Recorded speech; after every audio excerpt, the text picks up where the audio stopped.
All right, let's jump right in. I want you to do something for me. Just picture this for a second. That incredible, warm smell of fresh bread, right out of the oven, right? That smell, it's just so warm and comforting. It really does feel like home. And think about it. Pretty much every single culture on Earth has its own version. From tortillas in Mexico to baguettes in France. It's way, way more than just food. It's this amazing connection to our shared human story. So that brings us to the big question, right? Who actually made the first loaf? I mean, who was the genius who first thought, hey, let me take this tiny seed, crush it up, add some water, and throw it on a fire? It's a real mystery, because this food that literally changed the world, it was invented long before we had cities or even a way to write any of this down. Okay, so to find the answer, we got to get in our time machine. And I mean, we're going way back, like 14,000 years ago. Back then, early humans were mostly hunters, sure, but they were also really smart gatherers. And one of the main things they gathered? These little tiny seeds from wild grasses. And this is basically the world's oldest recipe. And what's so wild is how simple it was. I mean, think about it. You just crush the seeds, mix them with some water till you get a paste, flatten it out, and then cook it on a hot rock by the fire. And boom, you've got the very first flatbread. Now, it was probably pretty hard, kind of crunchy, but here's the thing. It was a miracle. It was food you could actually store and carry with you. And that right there, that was a complete game changer for humanity.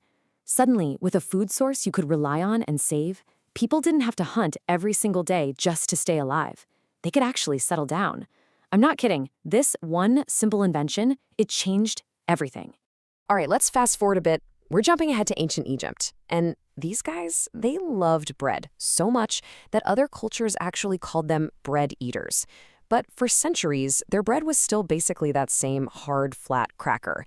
And then a happy accident happened, one that would change bread forever.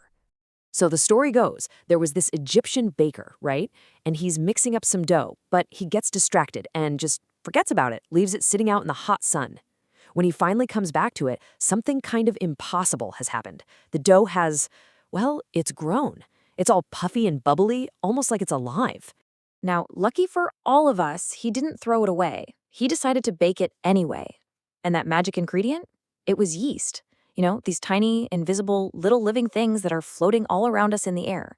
They landed in the dough, started eating the sugars, and, well, they transformed that hard cracker into the soft, light, airy loaf of bread we know and love. And, oh man, did the Egyptians run with this. They became absolute masters of bread. It was literally at the center of their entire world. They came up with over 50 different shapes for it. They even used it as money. It's how they paid the workers who built the pyramids. They would bury it in tombs so the pharaohs had something to eat in the afterlife. To then, it was truly a gift from the gods. So from Egypt, this love of bread just explodes across the ancient world. The Greeks, they took it and turned baking into a real art form, even setting up the first public bakeries. Then you have the Romans, who took it to a whole other level. You've probably heard the phrase bread in circuses, right?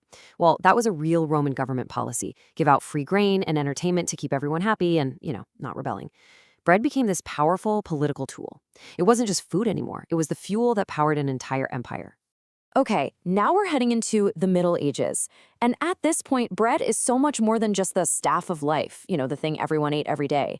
It actually became a huge status symbol. The kind of loaf you had on your table told everybody everything they needed to know about you. And the difference was, well, it was night and day. If you were rich, you ate this beautiful, soft, white bread made from expensive wheat. It was a sign that you were wealthy, that you were pure. But if you were poor, you ate a heavy, dark, dense loaf made from cheap grains like rye. In fact, it was often so hard that people would use a slice of it as a plate.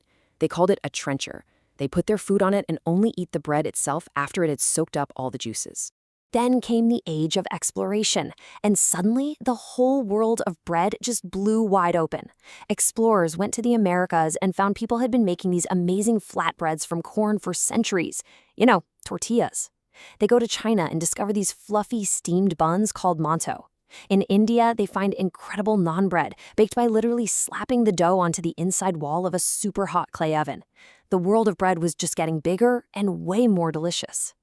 But then, things started to speed up. A lot. The Industrial Revolution hits, and suddenly machines start taking over this ancient, hands-on craft of baking. Now, on the one hand, this was great. It made bread cheap and available to pretty much everyone. But it definitely came with a price. And that brings us to this one, very specific year, 1928. This year was a massive turning point in the story of bread. Why?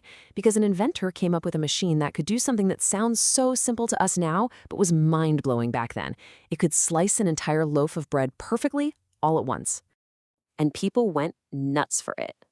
I mean, the convenience was just on another level. It became a staple in every kitchen almost overnight. In fact, it was so popular, so revolutionary, that it gave us that phrase we still use all the time, right? The greatest thing since sliced bread. But like I said, there was a cost to all this convenience.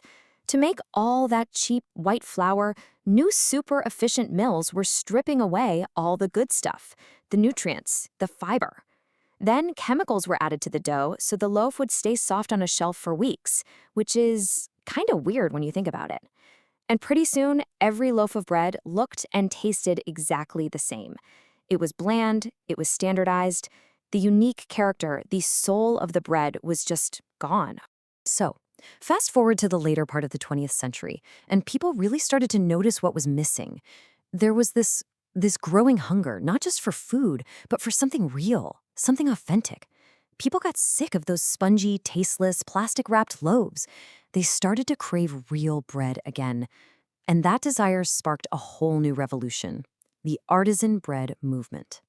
And right at the heart of this comeback was a return to the oldest method there is, sourdough. So instead of using those little packets of commercial yeast, bakers went back to cultivating a starter. And a starter is basically just a mix of flour and water that you leave out to catch the wild yeast that's already in the air. It's a living thing. You have to feed it and take care of it, and in return, it gives the bread this incredible, complex, tangy flavor and a texture that you just can't get any other way. You can't rush it. And this is what I mean about tradition. It's incredible. These starters are literally alive. You have to keep them going. So they become this heirloom. It's like part of the family, passed down from one generation to the next. Some are over 100 years old. It's a living, breathing connection to bakers from long, long ago. And really, what this whole movement is about is remembering that faster isn't always better. It's about patience being one of the most important ingredients. It's why we've seen this wonderful return of local bakeries, why so many of us started baking at home, and why there's this new interest in all these ancient grains. We're rediscovering those deep, amazing flavors that you can only get from taking your time. We're remembering that the best things in life, well, they just can't be rushed. So why does any of this matter? What's the big takeaway? It's that bread has never, ever been just food. Think about our language. When we break bread with someone, we're not just eating, we're sharing friendship. In so many cultures, the word for bread is the same as the word for work or survival. It's this incredibly powerful symbol that connects every single one of us across history and across the globe. So I'll leave you with this. The next time you grab a piece of toast for breakfast, or you're tearing off a chunk of a warm, crusty loaf at dinner, just pause for a second, really look at it. Because you're not just holding a piece of food, you're literally holding 14,000 years of accidents, of genius, of innovation, and human connection, all right there in your hand. You're holding history.